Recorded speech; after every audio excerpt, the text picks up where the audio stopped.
Sir నమస్కారం sir. నమస్తే.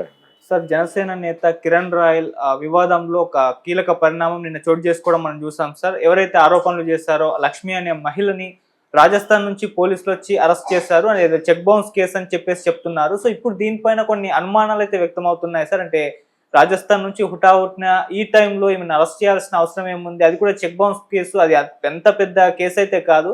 దీని వెనకాల పవన్ కళ్యాణ్ గారు ఏమైనా ఉన్నారా? ఆయనే కిరణ్ రాయల్ ని కాపాడడానికి ఈ ప్లాన్ చేశారన్న విమర్శలు అయితే వినిపిస్తున్నాయి. వైసీపీ నుంచి కూడా ఈ విమర్శలు రావడం చూస్తూ ఉన్నాం సార్. మరి దీనిపైన మీ ఒపీనియన్, నిజంగా ఇది ప్లానా లేకుంటే అది జరిగిందా? మీరేం చెప్తారు సార్? అంటే జరిగి ఉండొచ్చు, లేదు ప్లాన్ చేసి ఉండొచ్చు. అంటే వివాదం నడుస్తుండగా, పైగా ఆవిడ ప్రెస్ క్లబ్లో ఉండగా పోలీసులు వచ్చి ఆవిడని కస్టడీలోకి తీసుకెళ్ళి ఆ వెంకటేశ్వర యూనివర్సిటీ తాలూకా పోలీస్ స్టేషన్లో కూర్చోబెట్టి ఇంట్రాగేట్ చేయటం అనేది చదివాం మనం.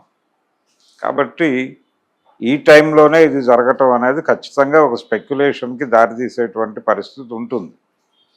దీనిలో అంటే కిరణ్ రాయల్ ఆడియో కూడా ఒకటి సర్క్యులేషన్లో ఉంది కదా, నేను కాపాడుతూ వచ్చాను నిన్ను, ఇప్పుడు నిన్ను ఎవరు కాపాడుతారో చూస్తాను టైప్లో ఒక ఆడియో కూడా సర్క్యులేట్ అవుతోంది. అంటే ఇలాంటి కేసుల్లో పర్టికులర్గా అనేక ఫోన్ కాల్స్ అవి కూడా రికార్డ్ అయి ఉంటాయి. ఇతని వైపు నుంచి రికార్డ్ అయి ఉంటాయి, ఆవిడ వైపు నుంచి కూడా రికార్డ్ అయి ఉంటాయి. అంటే పూర్తి నమ్మకంతో జరగనటువంటి ఏ రిలేషన్లోనైనా ఇలాంటి కాల్ డేటాలు ఉంటాయి. అవి తర్వాత బయటకు వచ్చి రకరకాల స్పెక్యులేషన్స్ క్రియేట్ చేస్తాయి. ఇప్పుడు ఇతను నన్ను వాంటెడ్గా టార్గెట్ చేసి ఆవిడ ఇబ్బంది పెడుతోంది అనేది ఎస్టాబ్లిష్ చేయడానికి ఆయన కొన్ని ఫ్యాక్ట్స్ని ప్రపంచం ముందుకి తీసుకొచ్చే ప్రయత్నం చేశాడు. దాన్ని అంగీకరిద్దాం. ఇదే పద్ధతిలో ఆవిడ కూడా తన్ని తాను ప్రొటెక్ట్ చేసుకోవడానికి కొన్ని ఆర్గ్యుమెంట్స్తో బయటకు వస్తుంది. ఆ ఆర్గ్యుమెంట్ బిల్డింగ్లో భాగంగానే ఆవిడ ఆడియోని వాంటెడ్గానే బయటకు వదిలేరు.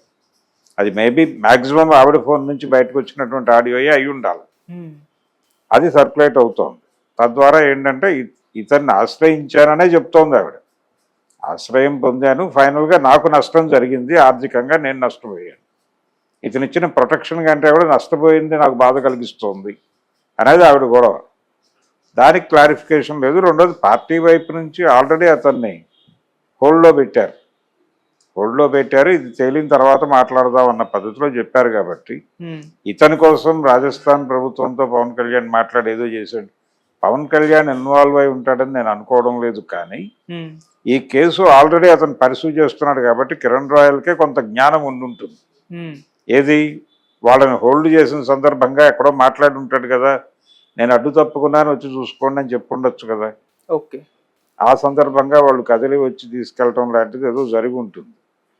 సో అక్కడ పవన్ కళ్యాణ్ ఇన్వాల్వ్ చేయాల్సినటువంటి అవసరం లేదు. అతను జనసేన నాయకుడు ఇన్ఛార్జ్ అయినప్పటికీ కూడా స్ట్రైట్ అవే పవన్ కళ్యాణ్ ఇన్వాల్వ్ చేయాల్సినటువంటి అవసరం అయితే లేదు. ఓకే, పవన్ కళ్యాణ్ రోల్ ఉందా లేదా అనేది కాదు చర్చ.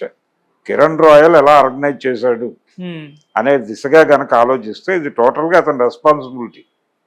దీని నుంచి బయటపడిన తర్వాత నీ విషయం ఆలోచిస్తామని చెప్పేవాళ్ళు కాదు. ఇది గనక ఉండుంటే, అతన్ని ప్రొటెక్ట్ చేసుకునే ఆలోచన పార్టీకి ఉండుంటే డెఫినెట్గా ఆ ప్రకటన చేయకుండా అతన్ని ప్రొటెక్ట్ చేయడానికి ఏం చేయాలో అది ముందే చేసి ఉండేవాడు. ఈ గొడవలన్నీ తెలుసు కదా, అతనికి ముందే తెలుసు కదా. ఈ అమ్మాయి తన మీద దాడి చేస్తోంది, అది పీక్స్కి ఎడుతోంది అనే విషయం తెలిసి తను అక్కడ గేట్ ఓపెన్ చేశాడు, వాళ్ళు వచ్చారు. ఇప్పుడు క్లియర్గా పిక్చర్ అర్థమవుతోంది. ఈ ఆడియో బయటకు వచ్చిన తర్వాత కొంతవరకు ఇలా జరగడానికి అవకాశం ఉంది అనేది ఒక ప్రాపర్ సీనిక్ ఆర్డర్ రెడీ అయింది. దీని ప్రకారం ఈ కోణంలో నుంచి చూస్తే కిరణ్ రాయలే బాధ్యుడు అవుతాడు. అంటే ఈ లెవెల్ స్కీమ్ వేసాడంటే ఏదో మేరకు అతనికి ఇన్వాల్వ్మెంట్ ఉండుంటుంది, లేకపోతే స్థిరంగానే ఉండేవాడు కదా. తను స్థిరంగా లేకుండా దీనికి మసిబూసి మారేడికాయ చేయడానికి ఒక ప్రయత్నం చేస్తున్నాడు ఇంటెన్షనల్గా. ఇంత ఇంటెన్షన్ చూపిస్తున్నాడంటే ఎక్కడో ఇతని తాలూకా లింక్ ఏదో, ఒక క్రైమ్ లింక్ ఏదో అక్కడ ఉంది అనేది అర్థమవుతుంది. అందుకని ఇలాంటి పనులు చేయకూడదు. ఇది వాళ్ళు కౌంట్ చేసుకుంటారుగా పార్టీకి కూడా. ఇప్పుడు వైసీపీ వాళ్ళు దాడి చేయటం వలన ఇది జనసేన పార్టీ అంతర్గతమైనటువంటి వ్యవహారంగా మారిపోయి, వాళ్ళ పరువుకి సంబంధించిన వ్యవహారంగా మారిపోయి ఒక చర్చకి దారితీస్తుంది కదా. అది ఇబ్బందికరం. ఆ ఇబ్బంది క్రియేట్ చేయటమే వైసీపీ వాళ్ళ ప్రోగ్రాం. అందులో భాగంగానే వాళ్ళు దాడి ఓపెన్ చేశారు. ఇప్పుడు దానికి ఏం సమాధానం చెప్పాలనేది పార్టీ ప్రోగ్రాం, ఇతనికి సంబంధం లేదు కిరణ్ రాయల్కి. ఇప్పుడు పార్టీ ఎలా రియాక్ట్ అయినా ఇతనికి ప్రమాదం. అందుకని అనుకోకుండా అన్కాన్షియస్గా ఒక వివాదంలో ఇరుక్కున్నట్టుగానే ఉంది పరిస్థితి. ఆయన చెప్తున్నట్టుగా అంత ప్లెయిన్గా లేదు. ఆయన పూర్తి స్థాయి శుద్ధపూస అనుకోవడానికి కూడా అవకాశాలు కనిపించడం లేదు. ఈ జరుగుతున్న పరిణామాల్లో కొంత ఎక్కడో అతని షేర్ కూడా ఉంది. ఈ ఆడియోల రూపంలో కానీ మరో రూపంలో కానీ బయటకు వస్తున్న వాస్తవాలు అతను ఏదో మేరకు చొరవ చూపించాడు, ఏదో మేరకు అతను లింక్ ఉంది అనేది అయితే ఎస్టాబ్లిష్ అవుతుంది. దీని మీద ఏం జరుగుతుంది అనేది పోలీసు విభాగం చూడాల్సిన పనే. ఆవిడ లక్ష్మి గారు పోలీస్ డిపార్ట్మెంట్ ఎలా నడిపిస్తారు ఈ కేసులు అనేది చూడాలి. ఓకే సార్, ఇక్కడ వైసీపీ కూడా ఫుల్ యాక్టివ్ అయిపోయింది ఈ ఇన్సిడెంట్ తోటి అని అనుకోవచ్చు. ఎందుకంటే వాళ్ళు ఫుల్ రైజ్ చేస్తారు ఇష్యూని, అండ్ ఇటు లైలా ఇష్యూని కూడా, రెండింటినీ కూడా సేమ్ టైంలో వాళ్ళు బాగా రైజ్ చేయడం, ఇంపాక్ట్ చూపించడం. అంటే YCP social media Jaganmohan Reddy గారు కార్యకర్తలకు భరోసా ఇచ్చిన తర్వాత రైజ్ అయిపోయిందని అనుకోవచ్చా సార్? మీరేం చెప్తారు? అంటే ప్రతి పార్టీకి సోషల్ మీడియా సైన్యం, ట్రోల్ సైన్యం ఉంది. పెయిడ్ ఆర్టిస్టులు వీళ్ళందరూ, పెయిడ్ ఆర్టిస్టులు కాదు, పెయిడ్ టీమ్సే వీళ్ళందరూ వేతన జీవులే.